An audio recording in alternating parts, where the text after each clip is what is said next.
Chers frères et sœurs, soyez les bienvenus à votre étude biblique communautaire internationale dénommée CBSI de l'Église centrale des Assemblées de Dieu de Ouagadougou.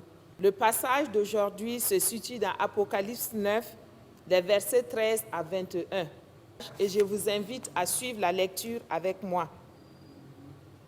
Le sixième ange sonna de la trompette, et j'entendis une voix venant des quatre cornes de l'autel d'or qui est devant Dieu, et disant au sixième ange qui avait la trompette, délie les quatre anges qui sont liés sur le grand fleuve d'Euphrate.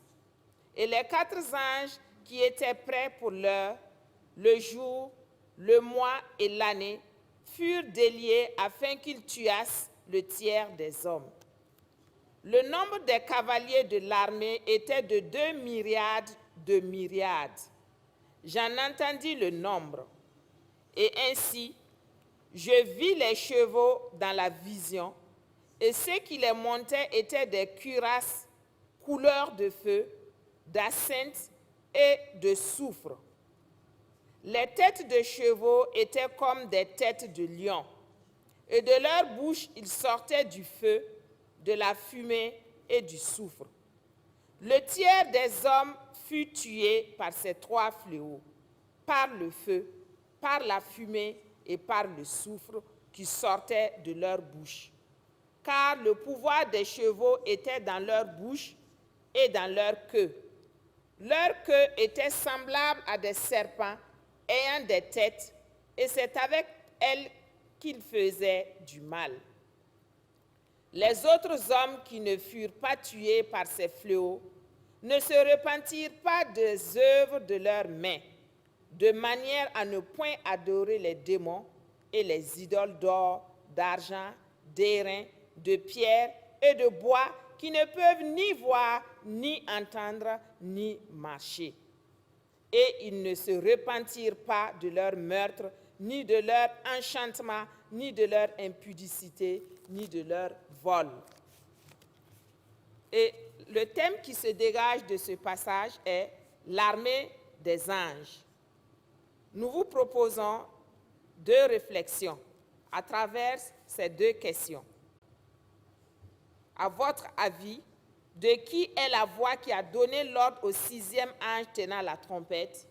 Pourquoi? La deuxième question, comment cette connaissance renforce-t-elle votre foi au fait que Dieu contrôle le temps des événements dans votre vie? Vous pouvez voir aussi le psaume 119, le verset 16. Y a-t-il un domaine spécifique de votre vie en ce moment dans lequel vous pensez que Dieu veut que vous ayez confiance en lui par rapport au temps qu'il a fixé? Voici les deux questions qui vont nous permettre de mieux approfondir le passage de Apocalypse 9, versets 13 à 21. La vérité que nous pouvons retenir de ce passage est celle-ci. Dans ces chapitres, les démons de Satan sont menaçants et laids.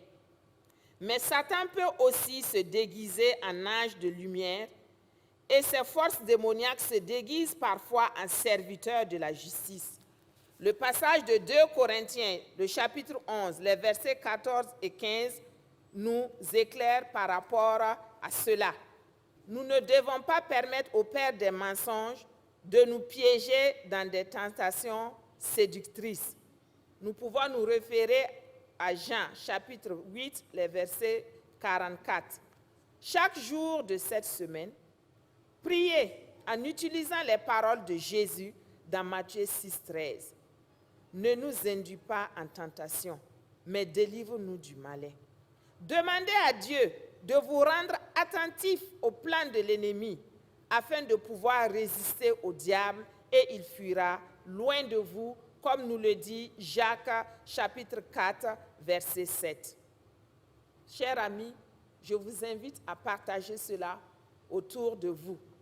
Que le Seigneur vous bénisse. Merci. Soyez bénis.